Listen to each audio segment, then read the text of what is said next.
Hello friends, आधार Vishnu education में आपका स्वागत है। आज प्रश्नावली 3.4 क्वेश्चन नंबर 2। देखिए, दिया है कि निम्न संख्याओं में रैखिक समीकरणों के युग्म बनाइए और उनके हल यदि उनका अस्तित्व हो विलोपन विधि से ज्ञात कीजिए। तो इसमें देखिए, पहला प्रश्न क्या है कि यदि हम अंश में एक जोड़ दें तथा हर में से एक घटा दें तो भिन्न एक में बदल जाती है। यदि हर में एक जोड़ दें तो यह 1/2 हो जाती है। वह भिन्न क्या है? तो देखिए, सबसे पहले क्या समझना है कि यदि कोई भिन्न होगी तो वह अंश और हर में होगी। यहाँ पे एकदम स्वाभाविक है। तो यदि अंश को आप x मानते हैं तो हर को y मानना पड़ेगा। और यहाँ पे देख सकते हैं कि अंश में एक जोड़ना है, यानी x+1 कर लेंगे और हर में से एक हटा देना है। तो जब हर को आप y मानेंगे तो हर में से y-1 कर देंगे और बराबर जो भिन्न क्या बन रहा है, तो 1 हो रहा है। वैसे ही दूसरे टर्म में देखिए कि यदि हर में एक जोड़ दें, यानी अंश के लिए कुछ नहीं कह रहा है, तो इसका मतलब कि अंश में हम कुछ नहीं जोड़ेंगे, सिर्फ हर में एक जोड़ेंगे, यानी x/y+1 कर लेंगे तो यह भिन्न 1/2 हो जाती है। तो लास्ट में पूछ रहा है कि वह भिन्न क्या है। तो जब आप ऐसे मानेंगे तो निश्चित रूप से 2 समीकरण बनेंगे और दोनों समीकरणों को जब हल करेंगे तो x और y के मान बिल्कुल आसानी से प्राप्त हो जाएंगे। तो आइए इसको हल करते हैं। तो देखिए, सबसे पहले यहाँ पे आप मान सकते हैं कि माना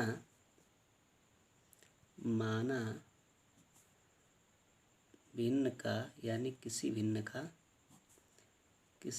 का अंश x तथा हर y है तो भिन्न x/y होगी, या तो स्वाभाविक है। अब यहाँ पे दी गई है शर्त, यानी प्रथम शर्तानुसार ऐसे करके लिखिए। यानी पहली शर्त क्या है कि आपको अंश में एक जोड़ना है और हर में से एक हटा देना है, यानी x+1 और नीचे y-1। तो भिन्न क्या प्राप्त हो रहा है, तो 1 प्राप्त हो रहा है। तब इसका ऐसे क्रॉस मल्टीप्लिकेशन कर लीजिए, तो x+1 = y-1 और y-1 में 1 का गुणा करेंगे तो वही होगा, तो यह बन जाएगा। अब आप देख सकते हैं कि x- यानी y को इधर कर लीजिए, y = ये -1 और इधर ये आएगा तो ये भी -1। तो क्या हो जाना चाहिए, तो x - y = -2, यानी यह इक्वेशन फर्स्ट। यहाँ तक तो आपका टॉपिक एकदम क्लियर हुआ। फिर कह रहा है, अब देखिए, द्वितीय शर्तानुसार ऐसे कर लीजिए कि द्वितीय शर्तानुसार। अब देखिए, दूसरे में क्या कह रहा है कि यदि हर में एक जोड़ दें तो वह भिन्न 1/2 हो जाती है। तो भिन्न अंश और हर में माने हैं, तो यानी अंश में कुछ नहीं करना है, तो बस वैसे ही छोड़ देंगे और हर में आप एक जोड़ देंगे तो वह भिन्न 1/2 हो जाती है। अब करना क्या है कि इसको भी ऐसे इसमें त्रिय गुणा कर लें, तो 2x = y+1, यानी 2x - y = 1, यह इक्वेशन नंबर 2। अब देखिए, यहाँ पे एक चीज़ आप हल कर सकते हैं कि समीकरण 1 और 2 को लेकर के, समीकरण 1 और 2 से आप विलोपन विधि के माध्यम से, क्योंकि क्वेश्चन में जिक्र किया हुआ है कि यदि उनका अस्तित्व है तो आप उन्हें हल जो करेंगे वह विलोपन विधि से ज्ञात करेंगे। तो विलोपन विधि है क्या, तो देखिए, विलोपन विधि का मतलब ये हो गया कि आप समीकरण 1 या समीकरण 2 से किसी एक टर्म का मान उठाइए और दूसरे वाले में रख दीजिए, तो आपको मान आसानी से प्राप्त हो जाएगा। तो चलिए इसमें देखते हैं कि कौन सा आसान है, उसी को हिसाब से इसमें मान को रख देते हैं। जैसे यहाँ पे लिख सकते हैं कि समीकरण 1 से, देखिए समीकरण 1 यही है। समीकरण 1 से हम x बराबर, यानी इनको इधर लाएंगे तो y-2 होगा। समीकरण 1 से जब x बराबर करेंगे तो यह y इधर आएगा तो प्लस में होगा और ये माइनस में रहेगा ही, y-2। यहाँ पे लिख सकते हैं कि यह मान समीकरण 2 में रखने पर, यानी 2 में रखना है। तो जब 2 में रखेंगे तो क्या मिलेगा, तो 2 देखिए यहीं पे है, यानी 2 ब्रैकेट्स में x है, यहाँ पे x है तो x का मान यहाँ रखेंगे, यानी y-2 फिर -y=1 हल करेंगे तो 2y-4 फिर -y=1। फिर क्या करेंगे कि 2y-y एक पास कर लीजिए और =1 और यह इधर आ जाएगा तो +4 हो जाएगा, यानी यहाँ पे y मिल गया 5, यानी y का मान हमें क्या प्राप्त हुआ, तो y का मान हमें यहाँ से 5 प्राप्त हुआ। फिर क्या करेंगे कि अब लिखेंगे कि y का यह मान या y का मान, अब क्या लिखेंगे, y का मान समीकरण 2 में रखने पर, आप किसी में भी रख सकते हैं, ये कोई बाउंड्री कंडीशन नहीं है कि आप किस में रख रहे हैं। देखिए जब 2 में रखेंगे तो 2 इक्वेशन यहीं पे है आपका 2x - y=1, तो यानी 2x - y का मान निकला है 5, फिर बराबर कर लेंगे 1, यानी 2x बराबर 1 और ये इधर आएगा तो +5, यानी 2x बराबर 6, x का मान निकला 3।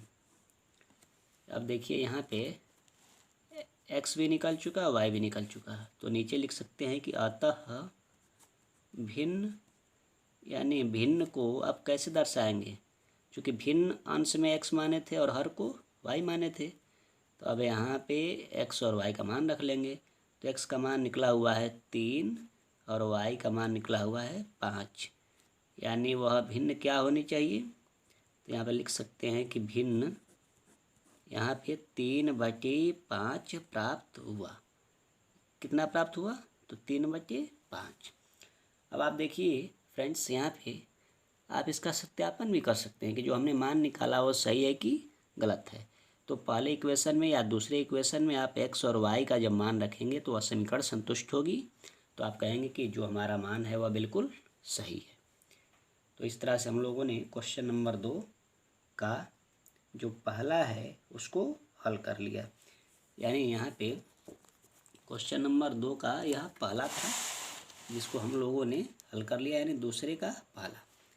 अब आइए चलते हैं दूसरे का दूसरा क्वेश्चन, यानी क्वेश्चन नंबर 2 का दूसरा।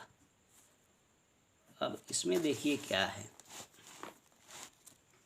देखिए यहाँ पे आपको दिखा देते हैं।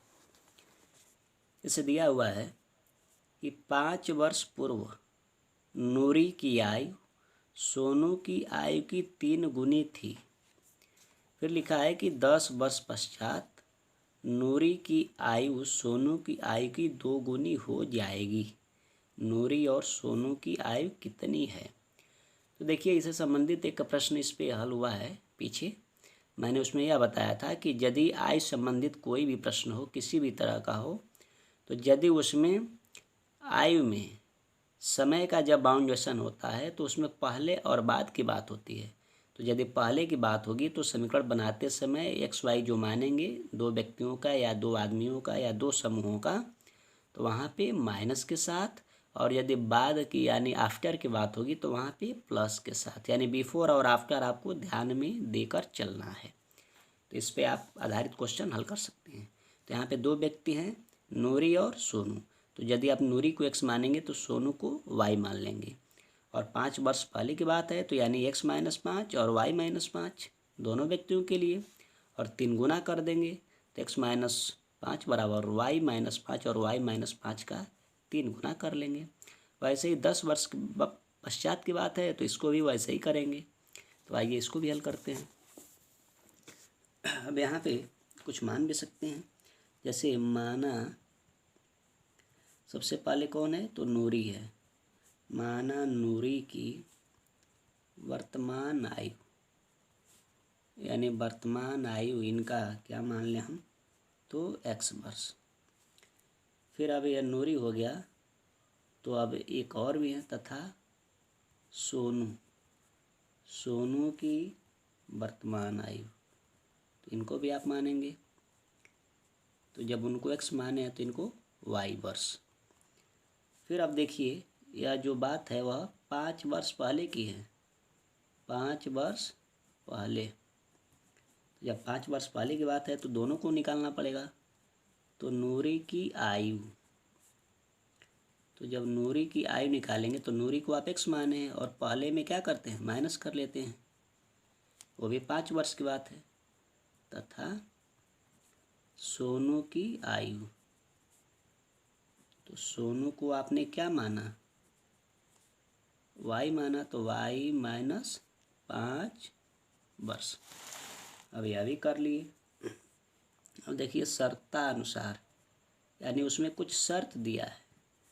शर्तानुसार क्या है, तो यहाँ पे x माइनस जो 5 होगा वह y माइनस 5 के 3 गुना होगा, या क्वेश्चन में दिया हुआ है।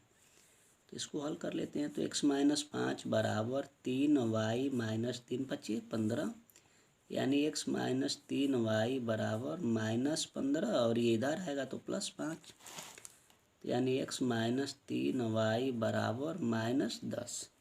एक आपका समीकरण बन गया। तो आप इसको समीकरण के रूप में पहले बना लेंगे। फिर अब देखिए इस क्वेश्चन में कुछ और भी दिया है, यानी 10 वर्ष के पश्चात भी कुछ दिया है, या तो 5 वर्ष पहले की बात थी, तो 10 वर्ष पश्चात, यानी 10 वर्ष हम बाद भी लिख सकते हैं। तो 10 वर्ष बाद किसके लिए, तो सबसे पहले नूरी की आयु। तो नूरी को आप लोगों ने x माना, तो यानी x प्लस 10 कर लेंगे। और मैंने यह पहले बता चुका हूँ कि जब बाद की बात हो तो प्लस के साथ, और पहले की बात हो तो माइनस के साथ। अब यहाँ पे एक व्यक्ति और भी हैं, सोनू की आयु। तो सोनू की भी आयु ऐसे ही लिख लेंगे। सोनू को आपने y माना, तो y प्लस 10 वर्ष। फिर क्या करेंगे, अब इसमें क्या टर्म दिया हुआ है, जैसे यहाँ पे शर्तानुसार इसमें भी देखिए कौन किसका कितना गुना है। तो यहाँ पे x प्लस 10 जो होगा वह y प्लस 10, यानी सोनू की उम्र का कितना गुना, तो 2 गुना। यह क्वेश्चन में पहले ही दे दिया है। इसको हल करते हैं। तो x प्लस 10 बराबर 2y प्लस 20। फिर क्या कर लेंगे कि x माइनस 2y बराबर 20, और ये इधर आ जाएगा तो माइनस 10। फिर ये हो जाएगा x माइनस 2y बराबर 10। यह समीकरण नंबर आप 2 मान लेंगे। देखिए जब इस तरह से आप मान लेते हैं तो आप समीकरण 1 और समीकरण 2 को लेकर के हल करेंगे। तो अभी विधि कौन सी हल करनी है, तो विलोपन विधि के माध्यम से ही आप हल करेंगे। तो वहाँ पे देख सकते हैं कि समीकरण 1 या समीकरण 2 को यदि बराबर हो तो वैसे भी हल कर सकते हैं, और नहीं तो फिर डायरेक्टली x और y के केस में आप मान को रख करके हल कर सकते हैं। चलिए यहाँ पे देखते हैं कि सबसे आसान विधि क्या है। तो यहाँ पे समीकरण 1 है कि x माइनस 3y बराबर माइनस 10, और समीकरण 2 है कि x माइनस 2y बराबर 10। तो इसमें एक दूसरे का मान रख लीजिए, और मान रखने के लिए या तो घटा लीजिए या तो इनको डायरेक्टली वैसे ही हल कर लीजिए। तो यहाँ पे लिख सकते हैं कि समीकरण 2 को समीकरण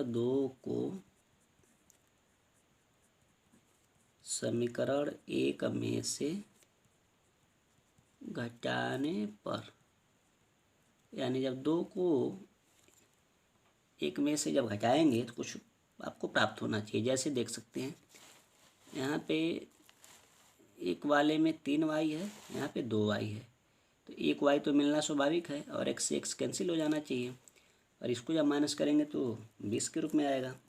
यानी जब इसको हल करेंगे आप तो यह माइनस y, और क्या मिलना चाहिए, तो माइनस 20, यानी y का मान आपको प्राप्त हो जाएगा 20। क्या प्राप्त होगा, तो 20। और y क्या माना था आपने, तो y आपने सोनू को माना है, तो यहाँ पे सोनू के लिए y यानी y का मान मिल चुका है।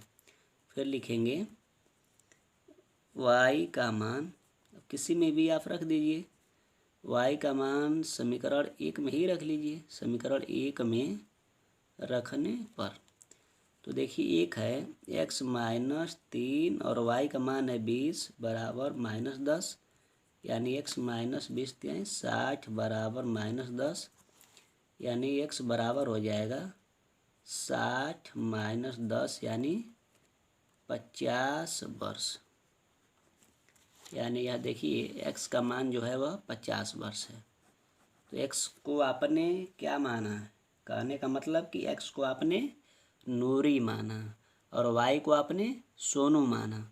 तो यानी सोनू की जो वर्तमान उम्र होगी वह 20 वर्ष होगी और जो नूरी की उम्र होगी यहाँ पे वह 50 वर्ष की होगी। यानी नूरी अधिक है और सोनू कम है, यही आपको ध्यान देना है। तो 50 वर्ष और 20 वर्ष। हमें उम्मीद है कि यह क्वेश्चन आपको समझ में आ गया होगा। तो आज के लिए बस इतना ही। धन्यवाद।